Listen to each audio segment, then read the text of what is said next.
চট্টগ্রাম নগরীর পতেঙ্গার বে টার্মিনাল এভাবে পড়ে আছে অন্তত 10 বছর। ব্যাপক সম্ভাবনা থাকা সত্ত্বেও নানামুখী জটিলতায় এখনো বন্দর হিসেবে গড়ে উঠতে পারেনি।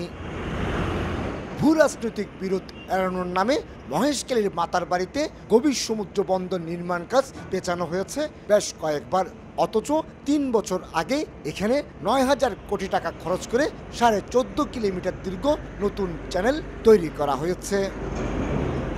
স্বাধীনতার পর মাত্র 6টি কন্টেনার হ্যান্ডেলিং করা চট্টগ্রাম বন্দর এখন বছরেই 32 লাখ কন্টেনার এবং 12 কোটি মেট্রিক টন পণ্য হ্যান্ডেলিং করছে। কিন্তু ইউরোপ আমেরিকায় পণ্য পাঠাতে ট্রান্সশিপমেন্ট বন্দর হিসেবে ব্যবহার করতে হচ্ছে সিঙ্গাপুর কিংবা শ্রীলঙ্কার কলম্বো বন্দরকে। যখন আমাদের মাতারবাড়ি পোর্ট হয়ে যাবে তখন সেখানে 7-8 হাজার টিউজ নিয়ে কন্টেনার জাহাজ আসতে পারবে এবং বে টার্মিনালেও আমরা 4-5 হাজার কন্টেনার নিয়ে আসতে পারবে। সুতরাং তখন আমাদের ট্রান্সশিপমেন্ট পোর্টের উপর এতটা ডিপেন্ড করতে হবে না।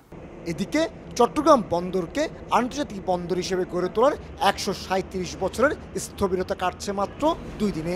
বিশেষ করে 18,000 কোটি টাকার মাতারবাড়ি গভীর সমুদ্র বন্দর নির্মাণের জন্য চুক্তি হয়েছে জাপানের সঙ্গে। একই সঙ্গে 14,000 কোটি টাকার বে টার্মিনালের জন্য খোদ মার্কিন যুক্তরাষ্ট্রের ওয়াশিংটনে চুক্তি করেছে বিশ্ব ব্যাংক। আমাদের এখন যে বন্দর আছে সেই বন্দরে অ্যাকচুয়ালি আর বেশি আধুনিক করার কোনো সুযোগ নেই। সেইটাকে আমাদেরকে লক্ষ্য রাখতে হবে যে আধুনিক বন্দর করে তুলতে হলে নতুন বন্দরের দরকার, সেটি হবে আমাদের জন্য বে টার্মিনাল। চট্টগ্রাম বন্দর 2007 সালে অত্যাধুনিক গ্যান্ট্রিক্যান যুগে প্রবেশ করে। বর্তমানে সিসিটি এবং এনসিডিতে 18টি গ্যান্ট্রিক্যান দিয়ে কন্টেনার হ্যান্ডেলিং হলো জেসিবি চলছে সেই পুরনো সময়ের মতো। এই অবস্থায় প্রতিবেশী দেশগুলোর সঙ্গে প্রতিযোগিতায় টিকে থাকতে অত্যাধুনিক যন্ত্রপাতি সংযোজনের কথা বলছেন এই ব্যবসায়ী নেতা। বন্দরের যদি সচল রাখা স্মুথলি অপারেশন করতে হয় সেক্ষেত্রে বন্দরকে ইকুইপমেন্ট ডেভেলপ করতে হবে এবং জেটিগুলোকে আমার মনে হয় একটু রিকনস্ট্রাকশন করা দরকার। লয়েড লিস্টে বিশ্বের 100 ব্যস্ততম বন্দরের মধ্যে 64তম স্থানে রয়েছে চট্টগ্রাম বন্দর।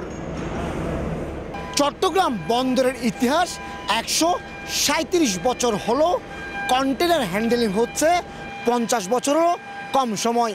আর এই সময়ের মধ্যে চট্টগ্রাম বন্দর হয়ে উঠেছে বাংলাদেশের অর্থনীতির প্রাণপ্রবাহ। তবে মাতারবাড়ি, বে টার্মিনাল এবং লালদিয়াকে ব্যবহার করে এই বন্দর আগামীতে হয়ে উঠতে চায় দক্ষিণ এশিয়ার বিজনেস হাব। চট্টগ্রাম বন্দর থেকে কমল দে, সময় সংবাদ।